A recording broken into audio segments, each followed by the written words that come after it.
भी हार्डन हो रहे हैं।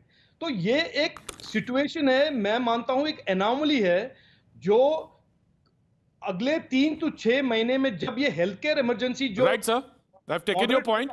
मुझे 3 महीने दीजिए, मुझे 3 महीने दीजिए, 4 महीने दीजिए। हमारे थिंग्स विल वादे improve, things will improve, just give me 3-4 months, the things will improve. और ये 3-4 महीने बहुत इंपॉर्टेंट हैं, और कई मॉनसून का भी है, कई कई फैक्टर्स रहते हैं जो इकोनॉमिक्स को अच्छी तरह से समझते हैं, वो इस बात को जानते हैं।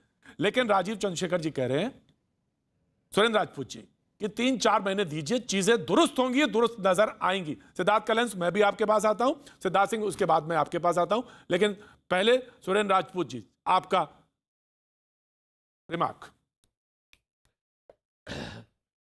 प्रतीक भाई, पहले तो मैं आपको और आपके चैनल को बधाई दूं कि आज आपने इतनी अच्छी, इतनी सार्थक और इतनी सम्यक बहस और इतने अच्छे, अरे ये मत सोचिएगा कि मैंने क्योंकि आपको लग रहा होगा क्योंकि कांग्रेस बीजेपी जो है कटघरे में खड़ी है तो आपको मजा आ गया होगा।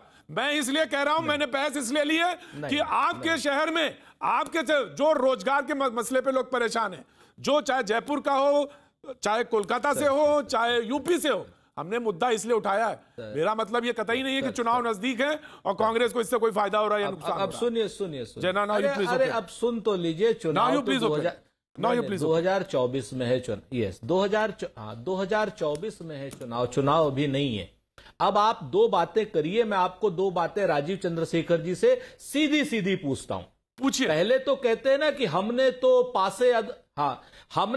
पासे अदब में बंदा परवर कह दिया और वो समझे कि सच में बंदा परवर हो गए। आप तो समझ जाएंगे बंदा परवर भगवान को कहा जाता है, राजीव चंद्रशेखर जी को आप बता दीजिएगा कि बंदा परवर है नहीं, वो उनको कहा था।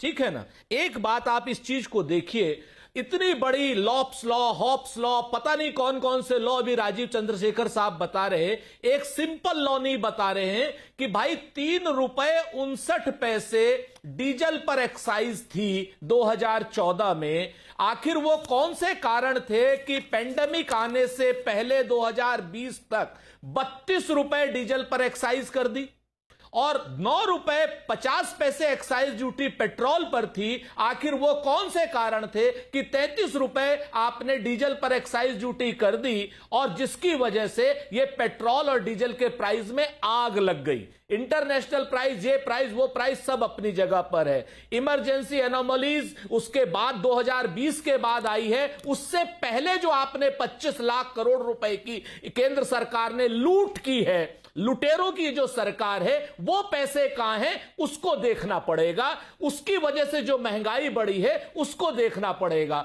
सरसों का तेल आज की डेट में 220 रुपए से ऊपर है किलो का, और आपकी सरसों का प्राइस वही का वही है। चीनी आगे बढ़ रही है, गन्ने का प्राइस वही है। आप हमको सिर्फ यह बताइए कि किसान के जितने प्रोडक्ट हैं उनके तो सारे के प्राइस वही हैं, बाकी जितने हम दो और हमारे दो के प्रोडक्ट्स हैं उनके प्राइस बढ़ रहे हैं, जिनकी वजह से महंगाई बढ़ रही है। और पाताल गंगा से लेकर के आकाश गंगा तक की जितनी रिफाइनरीज हैं वो बगैर कुछ किए रोज का रोज दाम कमा रही हैं, रोज का रोज दाम बढ़ा रही हैं। आपके सामने है इस बात को। मैं आपको कुछ चीजें आपके सामने रख देता हूं। सिद्धार्थ सिंह ने जिन प्लीज कंप्लीट करिए सुरेंद्र राजपूत। हाँ बिल्कुल, आप ये देखिए कि इस सरकार ने गरीब के चूल्हे से लेकर के गरीब की चिता तक सब कुछ महंगा कर दिया। गरीब की चिता पे जो लकड़ियां पड़ती हैं वो दुगने प्राइस पर हैं। चूल्हे की स्थिति, गैस चोर बाजारी करें, चोर बाजारी करें हम आप, सुरेंद्र राजपूत चोर बाजारी करें हम आप, मौके का फायदा उठाएं हम आप, रेमडेसिविर पे बेचे ब्लैक में हम, और आप ब्लेम करेंगे कांग्रेस सरकार को, तो ये कैसे सही है? हाँ, हमारी प्रवृत्ति, हमारी भी प्रवृत्ति वही है राजपूत जी, मैं कहूंगा प्रवृत्ति वही है हमारी भी, मौके का फायदा। सुन लीजिए ना, सुनिए ना, मौके का फायदा कहते ना, बकरी पाती खात है ताकि काढ़ी खाल, और जो नर बकरी खात है ताको कौन हवाल। आप मुझे बताइए, अरबों रुपए खरबों रुपए आप खा गए पेट्रोल और डीजल की एक्साइज ड्यूटी में, 2 रुपए के दूध पर सब लोग हंगामा मचा रहे। अजीब किस्म का देश है भाई ये, अजीब किस्म के लोग हैं, अजीब किस्म की मीडिया है। मैं तो खुलेआम कहता हूं। नहीं, ठीक है, आप पूछिए, मुझे अच्छा लगा। दूध बढ़ा है, मुझे तो अच्छा उस पर लगा कहने सारा का। वो बढ़ा दिया, हंगामा काट दिया आपने। 25 लाख करोड़ रुपए आप लूट ले गए, क्या नाम जो है एक्साइज ड्यूटी के नाम पर। Rajeev Chandrasekhar, please respond. उस पर राजीव कोई चंद्रशेखर, बात प्लीज नहीं। रिस्पॉन्ड टू उसमें दिस कौन सा क्वेश्चन। उसमें प्लीज रिस्पॉन्ड कौन दिस से क्वेश्चन बच्चे very लूटे quickly. हैं? कौन सा Sir, गरीब Professor लूटा है? Agarwal, I'm coming. Professor Agarwal, I'm coming. Please respond this question very quickly. आपने कहा था ये एक चर्चा में राजनीति मत लाओ। Right, sir. मैंने कहा था। ये जनाब है, ये तो राजनीति ही कर रहे हैं। इसमें जो उन्होंने कहा है, इसमें एक भी कोई फैक्ट ही नहीं है, बस राजनीति करना चाहते हैं। इसमें अगर हम एनालाइज करें, कांग्रेस के सरकार ने 2010 से 2014 तक सरकार पे 3 लाख करोड़ के ऑयल बॉन्ड्स थोप के चले गए थे।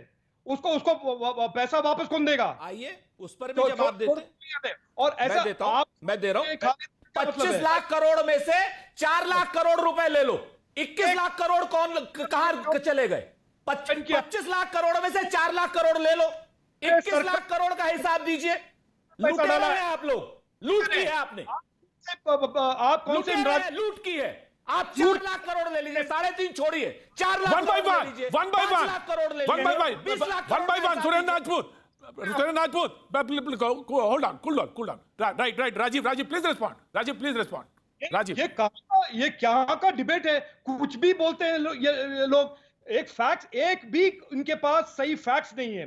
कहते हैं कि लोग सरकार पैसा खा रहे हैं, एक पैसा इससे ज्यादा अकाउंटेबल सरकार इस हिस्ट्री ऑफ इंडिया में हुआ ही नहीं है। एक पैसा अकाउंट करती है, और ये कहते हैं कि 2010 से, और ये भूल जाते हैं कि 2010 से 2014 तक जो ऑयल बॉन्ड सरकार के सर पे ठोक के गए थे कांग्रेस वाले 3-4.5 लाख करोड़ का, उसका पैसा कौन भरेगा?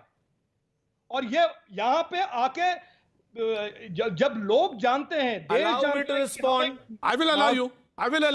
You have to wait. Sir, you have to wait. Rajiv, please complete.